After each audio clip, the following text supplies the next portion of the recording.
Salut à toi, graine d'entrepreneur. Aujourd'hui, réponse à une question.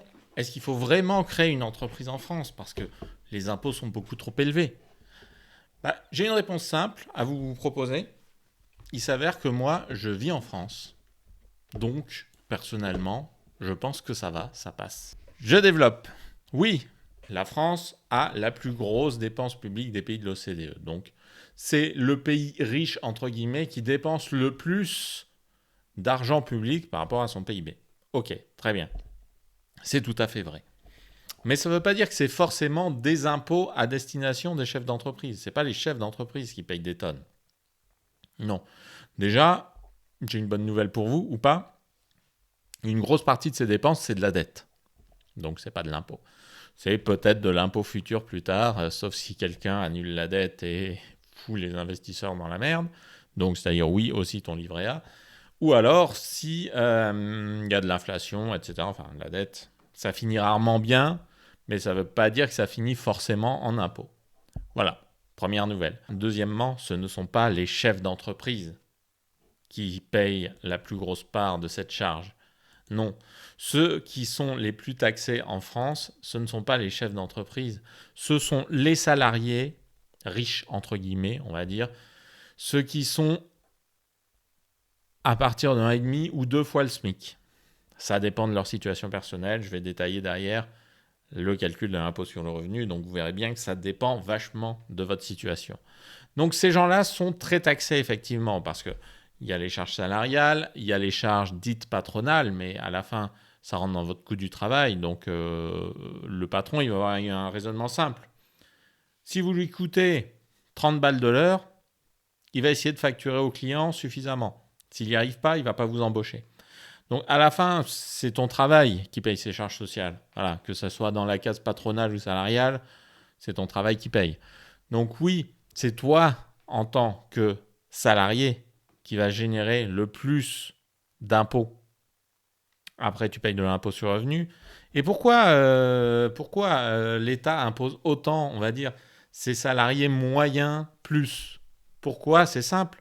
Parce que ce sont les gens qui ne sont pas en capacité de s'en aller, alors que beaucoup d'entrepreneurs ont la capacité de s'en aller s'ils en ont marre.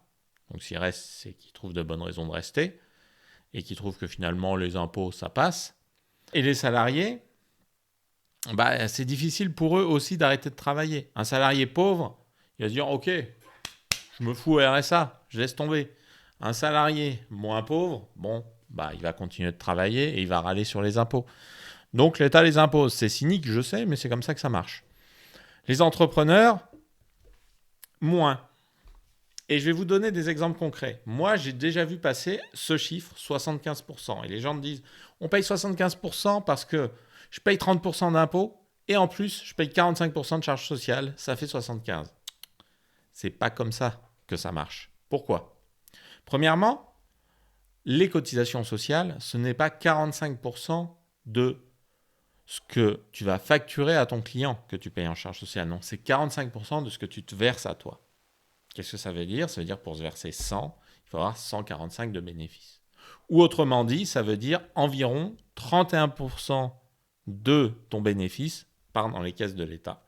Et les 68-69% qui restent, c'est dans ta poche à toi. Pour l'impôt, il faut bien comprendre que l'impôt est progressif. Qu'est-ce que ça veut dire l'impôt progressif?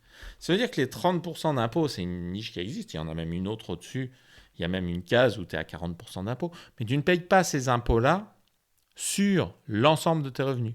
Tu payes sur le montant qui dépasse un certain seuil. Je vais vous donner un exemple concret, ce sera plus clair. Mettons que je gagne 5 000 euros par mois. C'est relativement confortable pour la plupart de ceux qui me regardent. Vous allez dire c'est bien. Ok. 5 000 euros par mois, qu'est-ce que ça veut dire? Ça fait 60 000 euros par an. Le seuil de 30% d'impôt, il est sur la tranche entre 30 et 80 000. Donc 60, ça veut dire 30 000 rentrent dedans. Ça veut dire quoi donc concrètement? Si tu es entrepreneur, tu n'as pas les frais réels, tes frais ont déjà été déduits dans ta boîte. Donc qu'est-ce que ça veut dire concrètement?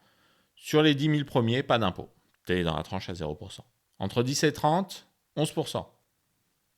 Donc sur 20 000, à peu près 2 000. Et enfin, sur les 30, entre 30 et 60, 30%, 10 000. Donc en gros, tu vas payer 12 000. Ça veut dire quoi? L'État te prend à peu près 20% au final. sur tes 5 000 par mois, en fait, tu t'en mets 4 000 dans la poche. Ou autrement dit, si tu veux gagner 4 000 euros net par mois, il faut t'en verser 60 000, donc facturer 60 000 fois 1,45 à tes clients. Ça fait un peu plus de 85. Une fois déduit les charges de bénéfices, ça te fait à peu près 4 000 balles par mois. Voilà. Ça fait quand même un gros prélèvement, mais ça ne fait pas 70%. Donc faites attention avec les chiffres. Il faut bien considérer que chaque taux s'applique sur une assiette différente. Et donc, il faut faire les maths. Il faut faire les maths, c'est pas juste des additions de taux. Les additions de taux, ça n'a jamais marché. Et je vais vous parler d'une niche fiscale un petit peu parfaite à laquelle tout le monde a accès. Ben oui, c'est de faire des gosses. En fait, la plupart des gens qui ont des gros revenus, ils en profitent pour faire des enfants. Alors oui, d'accord, il faut avoir quelqu'un avec qui faire des enfants, je suis d'accord avec vous. Et les enfants, premier enfant, ça vous crée une demi-part fiscale. Qu'est-ce que ça veut dire ? Ça veut dire concrètement que ton seuil, tu ne le payes pas à 30%, tu ne le payes pas à partir de 30 000, mais à partir de 45 000. Et donc, tes 30% d'impôt, c'est sur 15 000 et plus sur 30. Donc, vous voyez bien que très vite, on fait des économies. Moi, personnellement, je vais vous donner une astuce sur comment je fais pour ne pas payer d'impôts. Voilà. J'utilise cette niche-là. Moi, personnellement, je pars du principe qu'on vit bien à partir de 2 500 euros par mois, voilà, sachant que mon épouse travaille. Je me verse en net, une fois déduit les impôts, 2 500 euros par mois. 2 500 euros par mois, vous faites le calcul, ça fait 30 000. 30 000 que je me verse dans la poche. Eh bien, à 30 000, moi, je ne suis pas imposable. Voilà, 0% d'impôt. Il reste les 45%, effectivement, qu'il faut compter. À 30 000, 45%, ça fait à peu près 13. Et comme j'ai un peu de charge, en gros, c'est à peu près 50. Donc, je facture moins de 5 000 euros par mois et je gagne mes 2 500. Vous allez me dire, 2 500, t'es un peu limité, comment tu vas payer ta retraite, etc. Mais attention, ça c'est juste ce que je me verse pour vivre. C'est pas ce que je possède. Parce que ce que je possède, c'est aussi une entreprise. Donc, comment je fais ? Je facture plus que ces 50 000 par an. Mais tout ce qui est au-dessus, c'est de l'argent qui reste dans la boîte. Ce n'est pas de l'argent que je me verse. Et cet argent, il reste dans la boîte. J'investis avec cette entreprise. Et donc, en investissant via une entreprise, vous ne payez pas d'impôt. Enfin, vous payez de l'impôt sur les sociétés. Cette astuce, c'est effectivement de diminuer ce que vous versez. Ça ne sert à rien de se verser 5 000 balles par mois en disant « je vais en mettre de côté pour plus tard sur un livret A ». Non. Versez-vous ce dont vous avez besoin, laissez le reste sur l'entreprise. Et quand, plus tard, vous aurez un coup de mou, vous aurez, je ne sais pas, une hospitalisation, ou simplement vous avez envie de moins travailler parce que, voilà, vous pensez que vous avez assez travaillé et que vous avez suffisamment d'argent, vous continuez de vous verser des petits salaires avec votre entreprise, et voilà. Évidemment, si tu veux gagner beaucoup pour alimenter un train de vie important, oui, il faut se verser des gros salaires. Si tu veux gagner beaucoup pour voir pour plus tard, moi c'est ce que je fais, tu n'as pas besoin de te verser des énormes salaires parce que ta boîte travaille pour toi, ta boîte place de l'argent pour toi. Et c'est pour ça que tous les gens qui ont des parts dans des sociétés font des holdings, c'est-à-dire ils font une entreprise qu'ils possèdent à 100%, touchent les bénéfices des autres entreprises dans lesquelles ils sont. C'est ce que je fais moi. C'est ma holding qui absorbe les bénéfices des entreprises pour lesquelles je travaille et qui capitalise. Et moi, je me verse un petit salaire tous les mois qui me permet de payer ce dont j'ai besoin. Et si un jour j'ai envie de me payer 5 000 balles parce que j'ai envie de changer de bagnole, je me paye 5 000 balles. Et je sais que je serai un peu imposé. Bon, j'ai un peu de marge en vrai. Et voilà. Donc, réfléchissez bien à comment, quand vous êtes entrepreneur, à comment vous organisez votre activité, comment vous organisez votre capitalisation, comment vous organisez vos placements. Et juste, ne vous versez pas tout l'argent sur votre compte en disant « bon, je me verse des salaires ». Non. D'autant plus qu'il y a beaucoup de gens qui font une autre bêtise. Et là, il faut bien comprendre la notion de revenu pour un chef d'entreprise. C'est que quand tu es chef d'entreprise, c'est l'entreprise qui paye son fonctionnement. Ce n'est pas toi à titre personnel. Qu'est-ce que ça veut dire ? Ça veut dire que quand tu es dirigeant d'entreprise, tu ne dois pas payer le loyer de ton bureau. Vous voyez ici. Cet endroit où je suis, c'est pas ma maison. Ma maison, elle est ailleurs. Ici, c'est mon bureau. Oui, c'est une ancienne maison. Donc, il y a des murs, il y a une cheminée, etc. Eh bien, le coût de cette maison, c'est l'entreprise qui la paye. Et je ne le fais pas parce qu'en vrai, je coupe mon bois, mais le bois que j'achète pour chauffer la maison, ça devrait être l'entreprise qui le paye. Qu'est-ce que ça veut dire d'autre? Ça veut dire que ton abonnement téléphonique, c'est payé, on va dire, soit si tu veux faire simple, tu vas le faire payer à moitié par ton entreprise, ou si, comme moi, tu préfères avoir un numéro pro, un numéro perso, j'ai un abonnement illimité payé par l'entreprise, et à côté, j'ai un abonnement perso limité, moins cher, avec quelques heures qui me servent à appeler mes appels perso. Donc le bureau, l'endroit où tu stockes tes papiers, même si c'est chez toi. Hein. Moi, j'ai un bâtiment à part parce que c'est plus simple pour moi. Si c'est chez toi, tu prends une pièce qui est ton bureau. C'est souvent comme ça que ça marche. Hein. C'est souvent la chambre d'amis qui devient un bureau. Tu te fais payer un loyer. Soit tu payes une part de ton loyer, soit l'entreprise te paye un loyer. Donc il faut bien comprendre ça. Beaucoup de gens aussi qui disent qu'ils sont trop imposés ne savent pas faire cet exercice-là, n'ont pas la rigueur de faire leur déclaration comme il faut. Ils n'ont pas la rigueur de compter le nombre de mètres carrés et de faire une division, de faire un prorata. Et donc ils disent « Oh là là, il y a trop d'impôts ». Mais non, tu as le droit à ce truc-là. Tu fais une connerie si tu ne déduis pas ces charges-là, parce que c'est des charges professionnelles. C'est ta boîte qui doit les payer. Voilà. Donc par rapport à un salarié, le fonctionnement est différent. Et souvent, les gens ne maîtrisent pas ça et ils se retrouvent à payer trop d'impôts, mais parce qu'ils font la connerie. Attention, c'est valable ce que je vous raconte pour un dirigeant de société. Si vous êtes au régime micro, donc micro-entrepreneur, auto-entrepreneur, tout ce qui est assimilé, vous n'êtes pas concerné par ça. Mais pourquoi vous n'êtes pas concerné? Parce qu'en fait, l'État vous le déduit. L'État vous déduit, vous fait un abattement, et cet abattement prend en compte vos charges. Donc ça se calcule. Est-ce que ça vaut plus le coup d'être déclarer ses frais ou pas? C'est un peu comme les frais réels pour un salarié. Un salarié, soit vous êtes aux frais réels, soit vous avez un abattement. Vous faites le même exercice en tant que chef d'entreprise. Enfin, troisième point, c'est que même si vous pensez que tout ça est élevé, et vous pouvez le penser, attention, ce n'est pas une raison forcément pour changer de pays, parce que, je vais vous dire un secret, la plupart des pays du monde, c'est pareil. Alors, si vous allez dans une pétromonarchie, vous aurez moins d'impôts.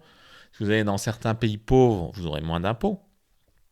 Posez-vous la question de pourquoi ces pays sont pauvres. Après, chaque pays développé a son petit paradis fiscal à lui qui permet de magouiller.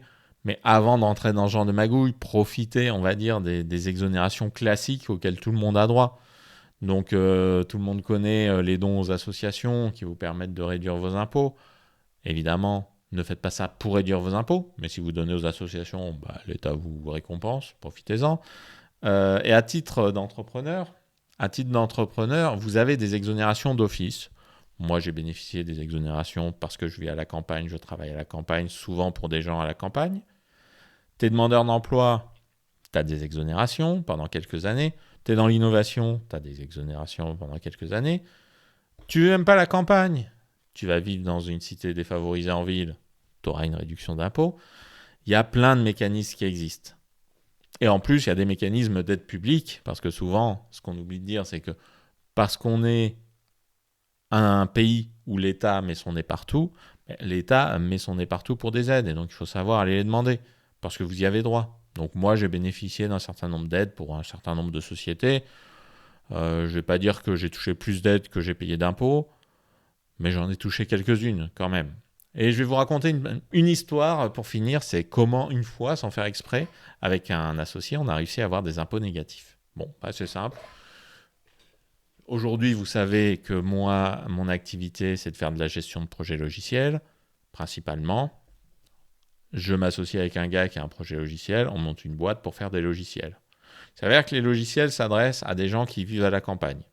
Bon, une profession particulière qui a un rapport avec l'agriculture. Bon, exonération ZRR à l'époque, 7 ans sans impôt. Voilà, sans impôt sur les sociétés. Et puis, on est une entreprise qui développe un logiciel, donc on innove, un logiciel qui n'existait pas sur le marché. Exonération, jeune entreprise innovante. Donc nous, on s'imaginait naïvement que si tu as 2 mécanismes pour te rembourser tes impôts, on sera à 0% d'impôt. Et on était déjà content, mais non, que nenni. Ces 2 mécanismes étaient cumulables. C'est-à-dire concrètement, en première année, je crois qu'on a fait 5000 balles de bénéfices, quelque chose comme ça. On a reçu, donc 5000 balles de bénéfices, ça fait quelque chose comme 2000 euros d'impôts. Donc on a reçu 2 chèques de 2000 euros pour nous rembourser les 2000 euros d'impôts. Alors c'est pas exactement comme ça que ça marche, mais concrètement, oui, l'État nous a donné de l'argent. Donc oui, c'est... Alors, dites pas que c'est un impôt négatif, parce que sinon c'est contraire aux normes de l'Union européenne, mais c'est une double subvention qui est proportionnelle aux impôts, et donc à la fin, plus on faisait de bénéfices, plus on touchait d'argent. Voilà. Est-ce qu'il y a un meilleur paradis fiscal que la France ? Dites-le moi en commentaire. Et si ce que je vous ai dit vous a un peu intéressé, mettez un pouce bleu.